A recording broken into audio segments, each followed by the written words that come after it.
Good morning everybody and welcome to Windermere in the Southern Lake District.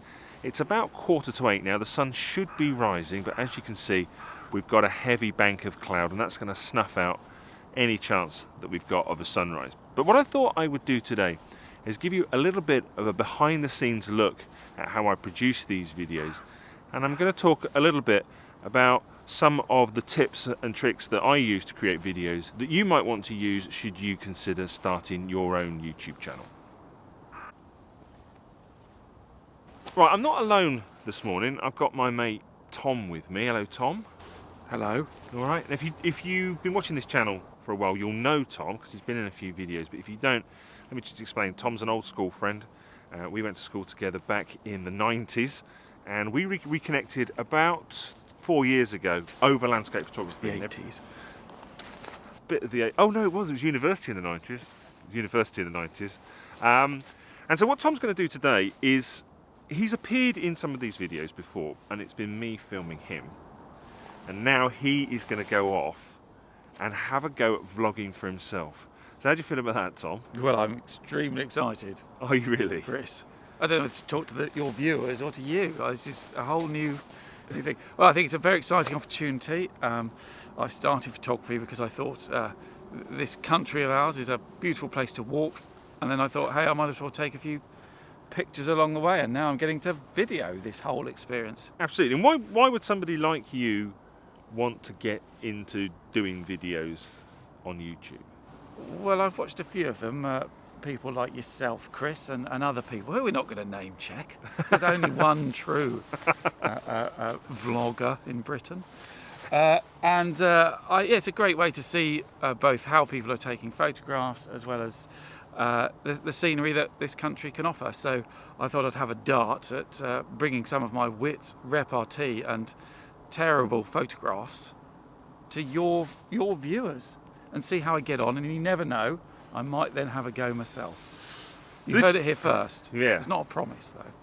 So I've been trying to persuade Tom for quite a while to have a go at it himself. So when Tom and I reconnected about 4 years ago, we were kind of, at a similar level. Truth be told, I would have thought you perhaps a slightly better photographer than me at the time. And since then, I got into YouTube, and through YouTube, I got out with the camera a lot more because I wanted to create these videos. And then eventually, obviously, I got to the stage where I went full-time as a landscape photographer, and it's something that I'm keen to get Tom into. So off you go, mate. Take and head off, and let's see how you get on.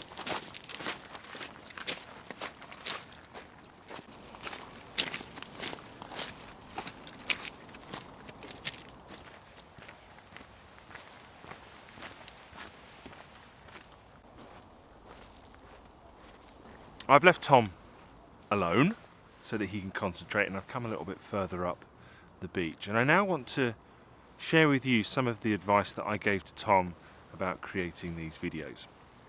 The first thing we talked about is the type of footage that you need to capture. So there's two types of footage. There's what's called A-roll and there's what's called B-roll. And the A-roll is this stuff when you're talking to camera.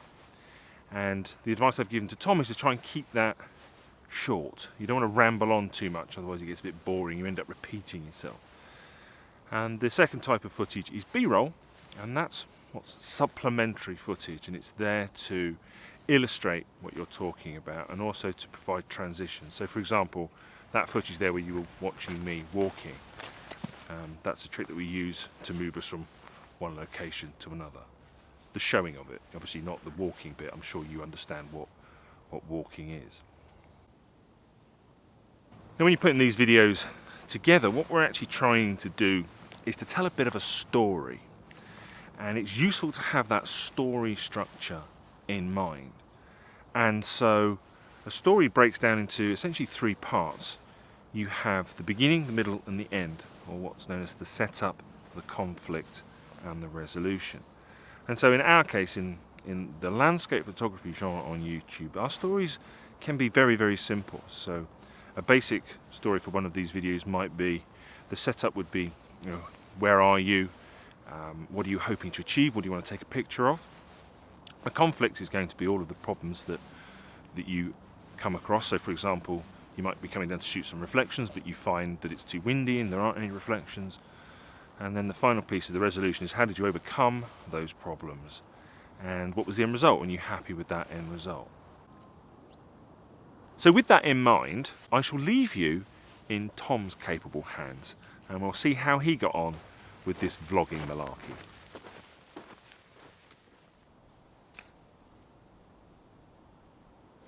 So I mentioned earlier that I was keen to get some autumnal colours, and hopefully you can see behind my left shoulder that the trees are starting to change somewhat. When I was growing up, I would have thought by middle of October most of the colours would have gone yellow and orange, but as you can see it's still very much green and yellows. However, it still looks like a beautiful view. The lake's pretty still. There's a nice boathouse that you'll see hopefully in one or two of the photos I'll change, and whilst the colours in the sky are pretty flat, hopefully there's a little bit of colour coming out, so hopefully I'll get some autumnal colours with a few bits of sunrise as well. Okay, so the light's coming up, but it's not necessarily quite bright enough to light up the trees and the boathouse that I'm looking to get. It's getting some quite nice photos, but yeah, I don't think I'm going to be putting this on page one of Instagram, but it's a lovely scene, maybe one that the camera isn't quite justifying, but no doubt you'll let me know. If you want a question, you can comment for me. I've always been mystified by aperture in landscape scenes. Maybe this isn't the best example, but when I first started out, I always used to go for sort of f16, f18, and then latterly you read various things saying actually landscape photographers only need f8 to f11. What I'm using at the moment is splitting between f11 and f13, but I'd be interested to know what people think about using the higher numbers or the smaller apertures. With landscape photography, I've tended, like I say, to stick between that 8 and 11, but perhaps people can comment below and tell me what they think. I hope you like the picture. It's certainly a nice scene, and hopefully I can do it justice. I'm going to take pictures from different levels to see whether I can't get a different perspective as well. It's shooting at about 135mm. Alright, well I hope you like it and look forward to receiving any comments.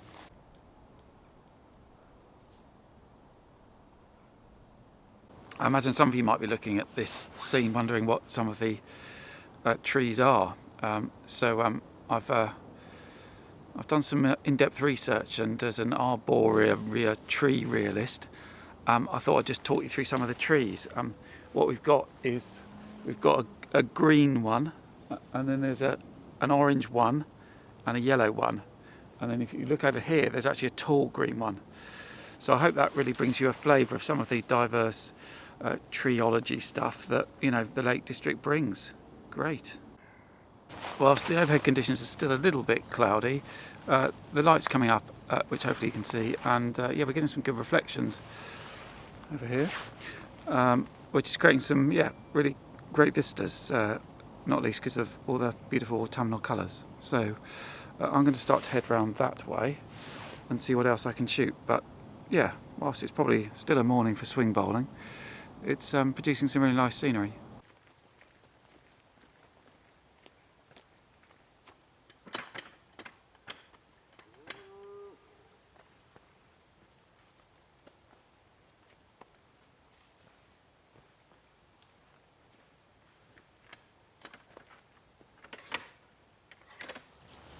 This is one of those scenes where I don't think you can really do it justice with a camera. Indeed, I'm a bit too in silhouette myself. But it's absolutely beautiful. There's some side light coming onto that big hilly thing in the background. That's my technical knowledge of the Lake District coming through again. And it creates some really nice vistas. Obviously easy on the eye. You can see the reflections behind me are absolutely fab. So I'll try and capture it, but I don't fancy my chances. Okay, so maybe it's, I'm sorry I'm still in silhouette, maybe it's better than I first thought actually. The reflections are absolutely wonderful, and in terms of just absolutely Lake District scenery, you can't get better than a still day like this with wonderful blue sky reflecting in the water. Yeah, so I'm crouching down a little bit so you can see the view, but I'm going to say it again, it's absolutely lovely. As you can see behind my left shoulder there's a copse of trees. Again, as mentioned earlier, the colours aren't in full flow, but you've got the greens and the yellows, as well as the reflections from the mountain. or hill or whatever it might be, and it creates a really nice scene. So I've focused into about 100mm, 110, similar sorts of speeds as previous, and again the reflections are great, and yeah, it's a really nice scene. What I thought was going to be a fairly naff photograph I think will actually be not too bad.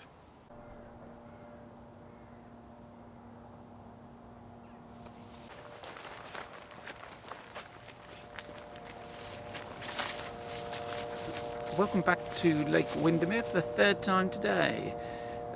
Yeah, still good overhead conditions if we were playing cricket, but as we're not, it's kind of coming in and out in terms of what I think is a good photograph. But I've come further around, so hopefully you can see the beach hut in the background. Sorry, boathouse in the background that I was taking from over yonder with a much longer telephoto. Colours are still nice, and there's some reflections, although the sun's coming in and out. I just thought I'd leave a personal note. I wasn't possibly the world's finest artist when at school, and I remember Miss Bryant's school report said, could try harder, but on second thoughts, maybe it wouldn't make any difference. I just thought I'd say to Miss Bryant, if you enjoy my photographs, maybe you'd like to reflect on that school report. Maybe you'd like to write me another one and say sorry. Just a thought. Okay, so for those interested, I'm shooting at, I'm going to have a look, 135mm. I'm still using f11 until somebody tells me otherwise, and I don't want to step further back because I'll fall in the lake. Yeah, I hope you like it. We have got a slightly photographic situation. I imagine, like lots of photographers, one of the things that one has to tolerate but is never anything but frustrating is when a photographer walks straight into your picture. Now, I've been eyeing up this boathouse since this morning, and I thought I'm going to get progressively closer. The autumnal colours will hopefully lift as the light lifts. I've set my camera up, it's ready to go, and who should I see by the boathouse but a photographer? Worse still, it's Chris Sale. He's supposed to be helping me. He said he was going to help me. And what's he doing? He's ruining it, ladies and gentlemen. He's ruined my picture. I've had enough. I'm going home.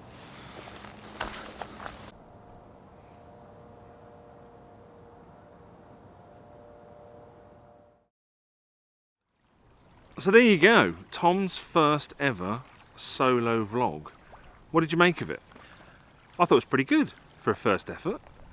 How did you get on, Tom? How did you? I thought it was an absolutely marvellous day. Some great wispy clouds, great for some bowling, and some nice photos too. Excellent. How did you get on filming yourself? Well, hopefully you'll have seen that it was really good. But if truth be told, the bits you've edited out displayed a few slips and trips. Do you think it distracted you from what you were actually trying to do, which was take photos? Yeah, I mean, look, this is my first video log. It's taken some getting used to. I have a mindset that is taking the photograph, so I think it's fair to say, yeah, this was something that I had to keep remembering I was doing rather than second nature, which I imagine is more your experience of just being able to get on with it. But no, I think after, I don't know, half an hour, it was much more easy, remembering, as you said, tell the story, and hopefully people that are watching have enjoyed that story too. It was all right. I might try again. So the killer question is, do you think between now and Christmas you're going to start your own channel? Well, without going too political, Chris, everyone seems to be promising things by Christmas, so I feel that in the spirit of the way in which the world is, I'm going to promise to do that by Christmas. But if it doesn't happen... So if you think Tom should start his own channel, then do leave us a comment below. And if you don't, well, keep that to yourself.